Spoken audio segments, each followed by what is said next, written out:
General Yoweri Kaguta Museveni, why Muhoozi Kainerugaba is here? You remember when they were saying I had created a secret army? They were writing about it. Museveni has created a secret army. But I could see the danger. So that's how when Muhoozi finished A level, so I told Muhoozi, you get your friends from A level, go to Kasenya and train as LDUs. That's how they started, because I wanted them to pick interest and come and help us. But we were given that time by some of the officers from other armies, like General Katumba, who had been in UNLA, and others. They helped to keep the army going. But also these intellectuals, IOs, PCs, whom we converted into command roles. Because this is how we have been recruiting.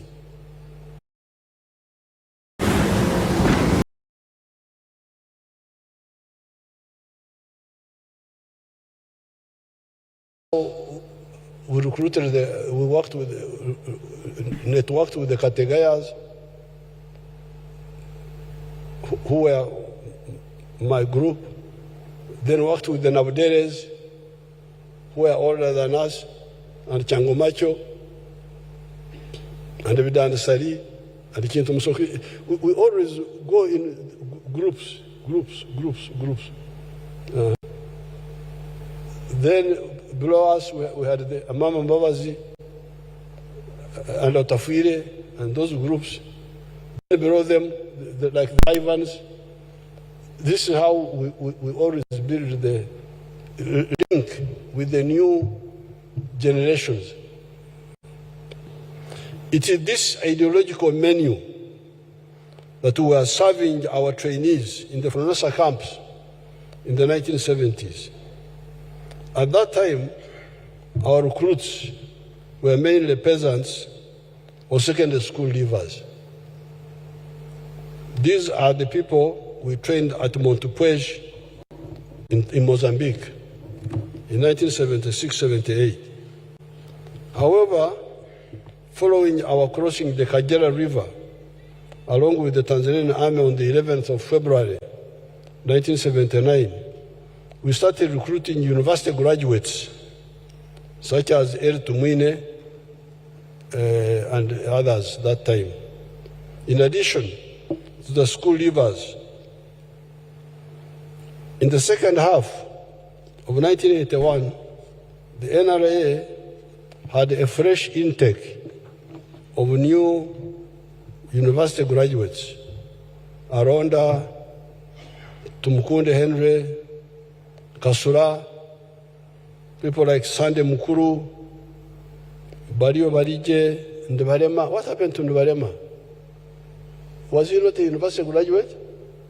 Yes, Ndebarema, I don't know what happened to him.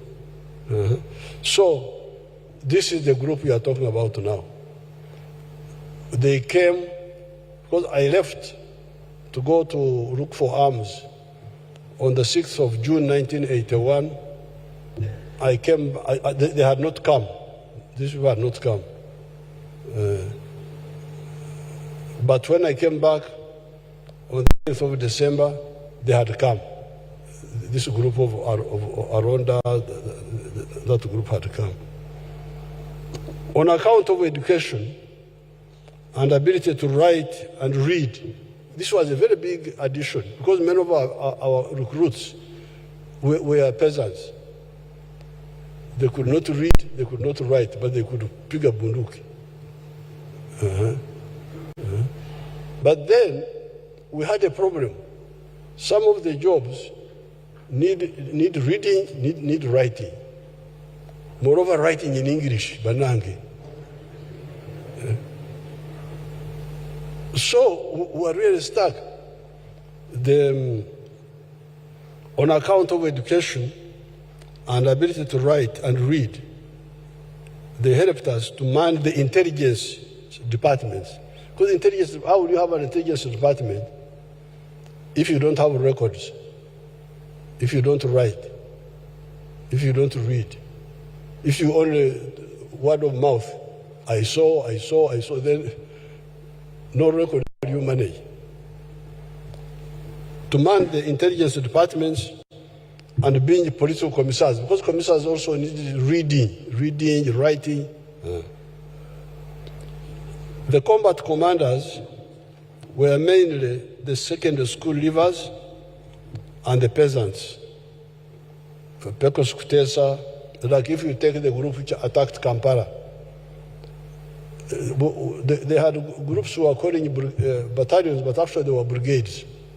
They were big groups, like the ones who attacked Kampala, Pecos Kutesa and Fred Mugisha, 1st Battalion, Patrick Lumumba, 3rd Battalion, Stephen Kashaka, 5th Battalion, Chargonza, 7th Battalion, Julius Chanda, 9th Battalion, Chef Ali, 11th Battalion, Ivan Koreta, I saw him there, 13th Battalion, 15th Battalion, Samson Mande, 17th Battalion, Adam Waswa, the one who went to Rwanda, 19th Battalion, Peter Kerim, 21 Battalion, which I left in Kasese, Belen Tumkundi.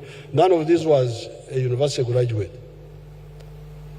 But the only one who was involved here was, at a high level, was Tinyefuza in the West, not commanding a grouping.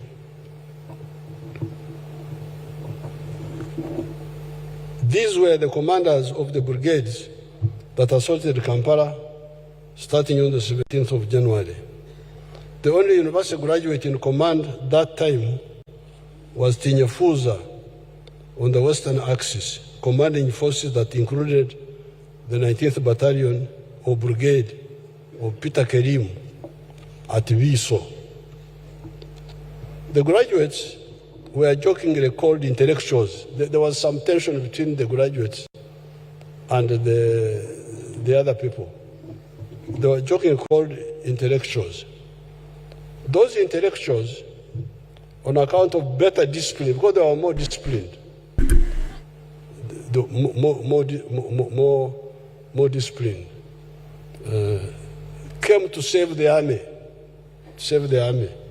When many of the combat commanders died from natural causes, not from combat, but from.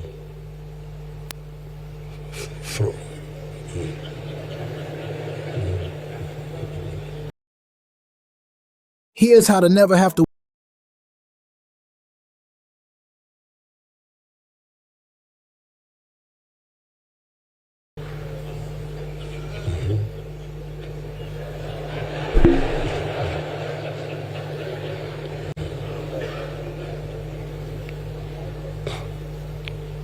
given the training we had given them. Now, but when we took over power, these intelligence officers, like Aronda, intelligence officers, they had not led combat missions before. They were intelligence, PCs and political commissars, but in the fighting battalions, like you had, Aronda was in 3rd Battalion, the one of Lumumba. But when we took over government, given the training you had given them when we took over power, under OBC, officers basic course, in Russia, the USA, you heard that Aronda went to 411 North. They filled the gaps left by the diseased combat commanders and gave us time for the maturing of the younger officers we deliberately recruited in the 1990s to rebuild the officer corps of the defense forces. Because we were really going into a crisis. Because these commanders who died, they were very, very experienced. Corruption, there was no corruption in NRA. No. In the 5 years we were in Ruero, there was only one case of a boy called Rubari who killed North Koreans, military people on Bombo Road. They killed them. So when they killed them, they came as heroes. Oh, we have killed, we have killed. But then later on, I got information that they killed them in order to hide the money they had taken from them. The people had surrendered peacefully, but because they wanted, they had money or things like that, they killed them so that they don't say that these people took money from us. So when we came to know the story, we arrested them. We arrested Rubani. But recently I was checking the story, I was told that no, it was not because of the money only, that some, but that was the only case of corruption in 5 years. And it seems also it's So those commanders were very good, but many of them died.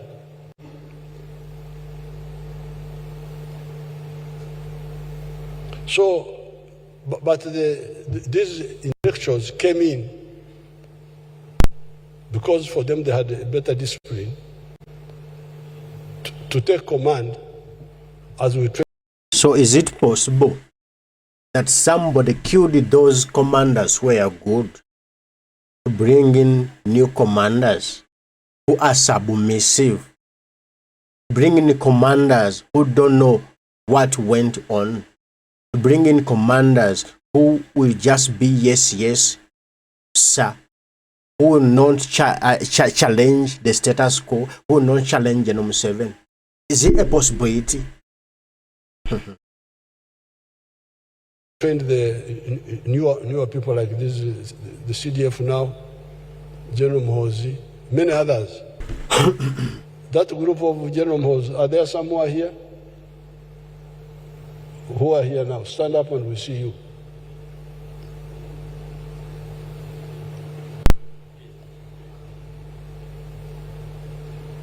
Oh, Namanya. Is it Namanya his name? What is his name? Oh, the Kamijira. Oh, and the other one? Kambere. You are, these are also intellectuals, but, and this one here? Keita, yes, Keita. Now, there are quite many. So, we have to, you remember when they were saying I had created a secret army? They were writing about it. Museveni has created a secret army. But I could see the danger. So that's how when I was finished A level, because this is how we have been recruiting. That's how we recruited, we worked with, networked with the Kategayas.